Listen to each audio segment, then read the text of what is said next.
ये वीडियो आपके लिए बहुत इंपॉर्टेंट है। अगर आपकी कमर के निचले हिस्से में दर्द है, गर्दन के पट्टों में दर्द है या फिर आपकी टांगों में दर्द है, तो इस वीडियो को लाज़मी देखें क्योंकि इसके अंदर मैंने पूरी तरह एक्सप्लेन किया है कि इसकी मेन रीज़न्स यानी वजूहात क्या हैं और उसका हम ट्रीटमेंट कैसे कर सकते हैं।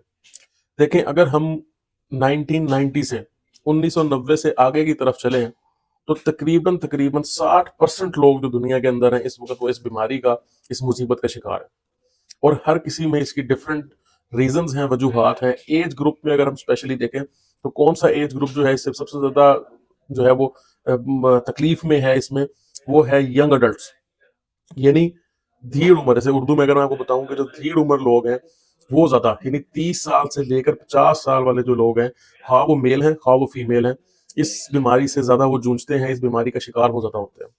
अब लोअर बैक पेन यानी आपकी कमर के निचले हिस्से में दर्द जो है, नॉर्मली ये समझा जाता है कि शायद कोई इंजरी हो गई है, या स्पेशली स्पेशली हमारे मुल्क के अंदर ये समझा जाता है कि रीढ़ की हड्डी का मसला है।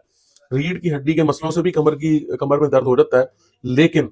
उससे ज्यादा बहुत बड़ी वजूहत है जो आपको समझना बहुत इंपॉर्टेंट है। जो सबसे पहली वजह है जिसकी तरफ कोई तवज्जो नहीं देता, और उसका जो परसेंटेज है, अगर मैं आपको ये कहूं कि किस वजह से सबसे ज्यादा ये बीमारी में लोग जाते हैं, वो है ओबेसिटी। अब ओबेसिटी का कमर दर्द से क्या ताल्लुक है, ये मैं आपको समझाता हूँ।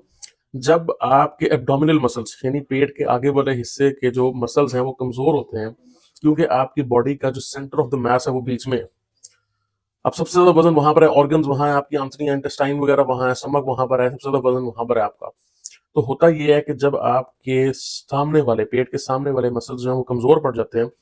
उससे सारा का सारा बोझ जो है वो कमर के पिछले वाले जो मसल्स हैं, जो पट्टे हैं, उन पे पड़ने लग जाता है। उसकी वजह से वहां पर जो है इन्फ्लेमेशन भी होती है, वो टूट फूट का ज्यादा शिकार होते हैं और उनमें क्रॉनिक पेन आ जाता है। और वो फिर हल्का हल्का स्टार्ट होता है, लेकिन फिर वो एक ऐसी शिद्दत पकड़ लेता है कि आप पेन किलर्स भी खाएं, जो मर्जी करें, आराम करें, तो वो उससे जाता नहीं है, क्योंकि अब वो पट्टे जो हैं वो बहुत ज्यादा टूट फूट का शिकार हो गए। दूसरी इसके अंदर जो वजह आ जाती है वो आपका बैड पोस्चर आ जाता है, और अनफॉर्चुनेटली यही वाली जो एज ग्रुप है, यही ज्यादा बैड पोस्चर का शिकार होते हैं। और आजकल तो स्पेशली क्योंकि ज्यादा लोग कंप्यूटर्स पे काम करते हैं, मोबाइल हर किसी के हाथ में है, तो झुक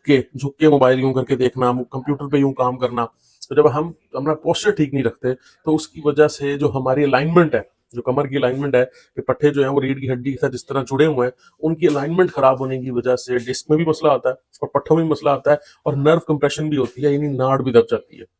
ये दो मेन वजहें हैं जिनकी वजह से सबसे ज्यादा ये जो है कमर में दर्द रहना शुरू हो जाता है। तीसरे नंबर पे इंजरी आती है। तीसरे नंबर पे अगर आपको कोई चोट लग गई है, कोई झटका लग गया है, स्पेशली टू व्हीलर जैसे बाइक वगैरह होता है, उस पर जा रहे होते हैं, झटका लग गया, एक्सीडेंट हो गया। इवन मेरे पास ऐसे पेशेंट भी आए हैं कि वो बाइक पे जा रहे थे और स्पीड ब्रेकर आया, उन्होंने बस नहीं ध्यान रहा, उन्होंने बाइक स्लो नहीं की, और जो है वो जंप लगा, और जब उनको झटका लगा कमर में, तो उस वजह से उनके पेन स्टार्ट हो गई, और वो फिर पेन गई नहीं।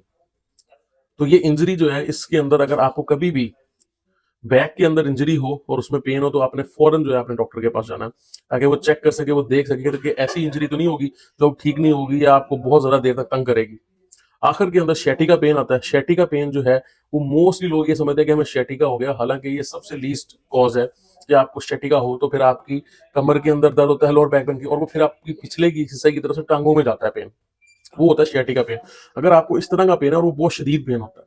तो फिर आप ये सोचें, क्योंकि मेरे पास जो पेशेंट आते हैं वो अक्सर ये कहते हैं कि डॉक्टर हमें sciatica तो नहीं हो गया, लेकिन कोई भी ये ध्यान नहीं देता कि उनकी ओबेसिटी, यानी वो मोटे तो नहीं है, उनके जो मसल्स हैं, अब फीमेल्स के अंदर ये बहुत ज्यादा होता है, खासतौर पर जब डिलीवरी होती है, तो उस वक्त या सी सेक्शन होते हैं, तो उनके जो आगे वाले एब्डोमिनल मसल्स हैं वो बहुत कमजोर हो जाते हैं, उनकी स्ट्रेंथ जो है वो चली जाती है, और वो सारा भार जो है वो अपने पिछले कमर के जो पट्टे होते हैं उस पर डालती हैं, और उसकी वजह से उनकी कमर में क्रॉनिक पेन रहना शुरू हो जाता है। मेल्स के अंदर भी जब वो ऐसे पोस्चर बना के बैठते हैं, या उनके पेट के मसल जो है वो ना एक्सरसाइज करने की वजह से कमजोर हो जाते हैं, तो सारा भार जो है वो अपनी कमर के पट्टों में डाल रहे होते हैं, और उन्हें पता भी नहीं चल रहा होता